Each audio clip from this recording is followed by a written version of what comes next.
नमस्कार, स्वागत है आपका हमारे चैनल पर। मैं हूं आपके साथ शिप्रा सैनी।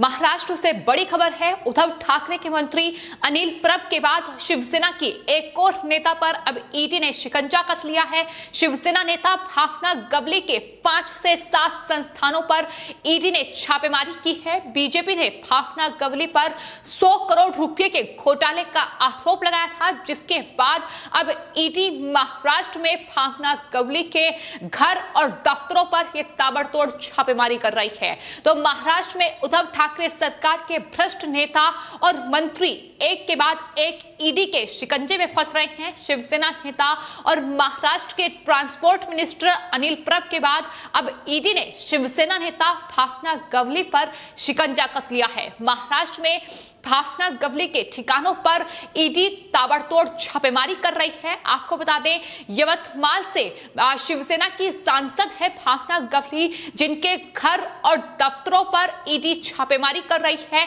बताया यह जा रहा है कि 5 से 7 जगहों पर यह छापेमारी फिलहाल यवतमाल के वासिम में चल रही है, जहां ईडी ने छापेमारी की है। आपको यह बता दें कि बीजेपी ने शिवसेना सांसद भावना गवली पर 100 करोड़ रुपए के घोटाले का आरोप लगाया था और उसके बाद से लगातार शिवसेना सांसद के खिलाफ बीजेपी विरोध कर रही है। आंदोलन उनका जारी है, लेकिन उस बीच अब ईडी ने भावना गवली पर शिकंजा कस लिया है। और फिलहाल ईडी की जो छापेमारी वाशिम में चल रही है, उस पे ये खबर सामने आई है कि ईडी ने वाशिम जिले के रिसोर्ट में छापेमारी शुरू कर दी है। और खबर यह है कि ईडी ने रिसोर्ट बालाजी सहकारी पार्टिकल बोर्ड, बीएमएस कॉलेज, भावना एग्रो प्रोडक्ट सर्विस लिमिटेड में उत्कर्ष प्रतिष्ठान पर यह छापेमारी की है। आपको बता दें, कुछ दिन पहले बीजेपी के वरिष्ठ नेता किरीट सोमैया ने महाराष्ट्र के वाशिम जिले की शिवसेना सांसद भावना गवली और उनके सहयोगियों के खिलाफ मोर्चा खोला था। और किरीट सोमैया ने यह दावा किया था कि दरअसल शिवसेना सांसद भावना ने 100 करोड़ का हाईवे कॉन्ट्रैक्ट घोटाला किया है। इस बात की जानकारी नितिन गडकरी के उद्धव ठाकरे को लिखे पत्र में भी जाहिर हुई है। यह किरीट सोमैया की ओर से कहा गया था।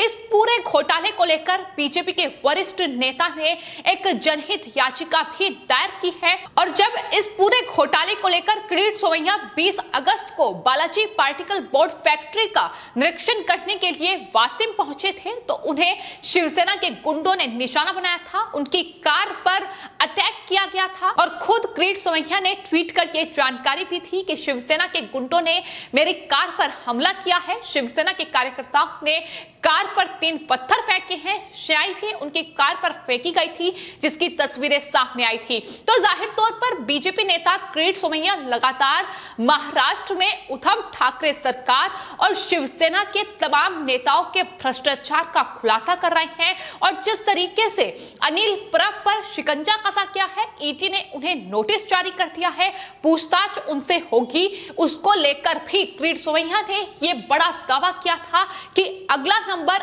अनिल परब का ही होगा। जिस तरीके से ट्रांसपोर्ट मिनिस्ट्री में उन्होंने बड़े भ्रष्टाचार किए हैं, रिसोर्ट में बड़ा भ्रष्टाचार उनके द्वारा किया गया है, और लगातार ये देखने को मिल रहा है कि ईडी एक के बाद एक अब महाराष्ट्र में इन नेताओं पर शिकंजा कस रही है। लेकिन जहां तक भावना गवली की बात है, आपको बता दें, ये पूरा मामला दरअसल श्री बालाजी पार्टिकल बोर्ड नाम की एक फैक्ट्री है, उससे जुड़ा हुआ है। आपको बता दें, इस कारखाने के लिए राष्ट्रीय सहकारी निगम ने 29 करोड़ रुपए और राज्य सरकार ने 14 करोड़ रुपए का अनुदान प्रदान किया है। हालांकि 43 करोड़ रुपए का अनुदान मिलने के बावजूद भी भावना गवली ने फैक्ट्री शुरू नहीं की थी। इसके बजाय कारखाने को एक दूसरी भावना गवली कंपनी को 7 करोड़ रुपए में बेच दिया गया था। और इसी घोटाले के मामले में गवली पर ये आरोप है कि उन्होंने सीए उपेंद्र मूले पर झूठी रिपोर्ट बनाने के लिए दबाव डाला।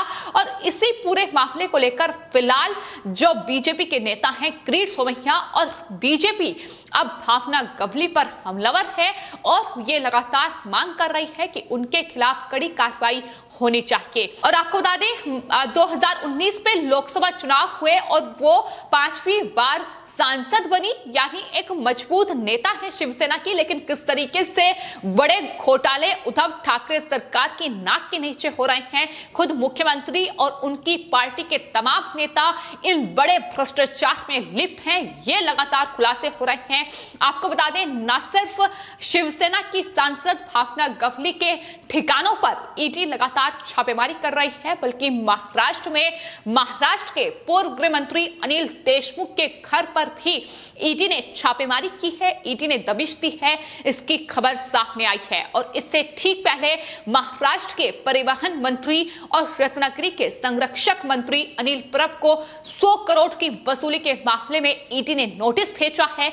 अनिल परब को 31 अगस्त को ईडी के दफ्तर में बुलाया गया है, पूछताछ उनसे होगी। उन पर भी किरीट सोमैया ने बड़े खुलासे किए थे और लगातार बीजेपी के ये वरिष्ठ नेता महाराष्ट्र में बड़े खुलासे कर रहे हैं कि किस तरीके से महाराष्ट्र में बैठी ये महाविकास आघाड़ी सरकार जनता के लिए काम नहीं कर रही है, बल्कि जनता के टैक्स का जो पैसा है वो कहीं ना कहीं भ्रष्टाचार में खोया हुआ है और भ्रष्टाचार उसमें बड़ा किया जा रहा है। तमाम जो बड़ी साइट जो विकास कार्य महाराष्ट्र में चल रहे हैं उसमें भ्रष्टाचार किया जा रहा है। इसको लेकर लगातार उन्होंने बड़े खुलासे किए हैं और हाल ही में उनकी तरफ से ट्वीट भी किया गया, जिसमें उन्होंने ये दावा किया है कि उद्धव ठाकरे सरकार के 11 महान नेता ऐसे हैं जो भ्रष्टाचार में लिप्त हैं।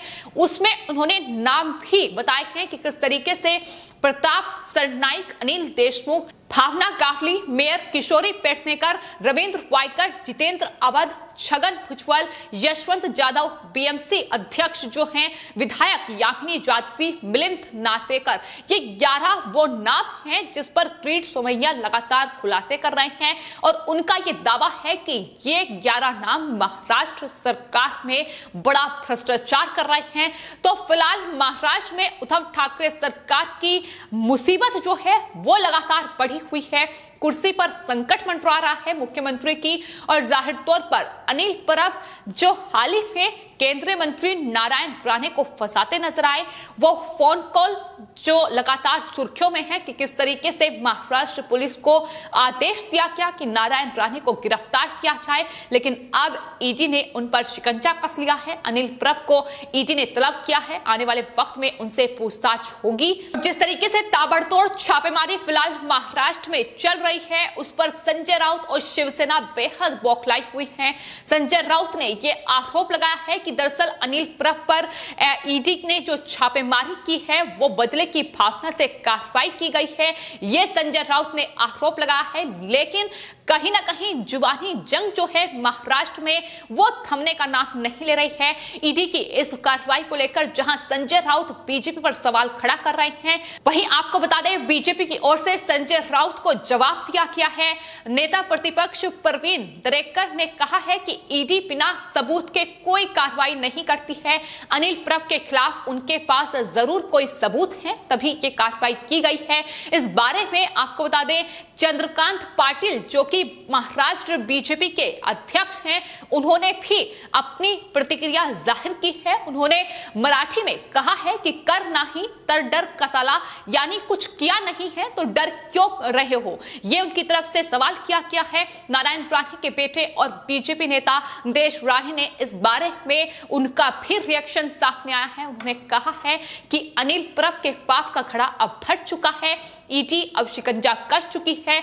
तो इस पूरे मामले को लेकर सियासी जंग जो है वो महाराष्ट्र में जारी है, लेकिन कहीं ना कहीं बीते दिनों जिस तरीके से केंद्रीय मंत्री नारायण राणे पर राजनीतिक बदले की भावना से जिस तरीके से उन्हें फंसाने की कोशिश की गई, उनकी गिरफ्तारी की गई, उसके बाद महाराष्ट्र में यह सियासी जंग नहीं थमेगी, ये नारायण राणे की ओर से कह दिया गया है। लगातार उनके बड़े घोटालों का पर्दाफाश बीजेपी करेगी और कहीं ना कहीं ये लगातार देखने को मिल रहा है कि एक के बाद एक अब उद्धव ठाकरे सरकार के तमाम नेता, मंत्री, शिवसेना के तमाम नेता अब ईडी के शिकंजे पर आ रहे हैं कि महाराष्ट्र में उन्होंने जो बड़े भ्रष्टाचार किए हैं, आने वाले वक्त में अब उसका बड़ा खुलासा होगा, ये लगातार बीजेपी के नेता कह रहे हैं। फिलहाल आपकी इस पूरे मामले पर क्या राय है, हमें कमेंट बॉक्स में जरूर लिखें और चैनल को सब्सक्राइब करें। धन्यवाद।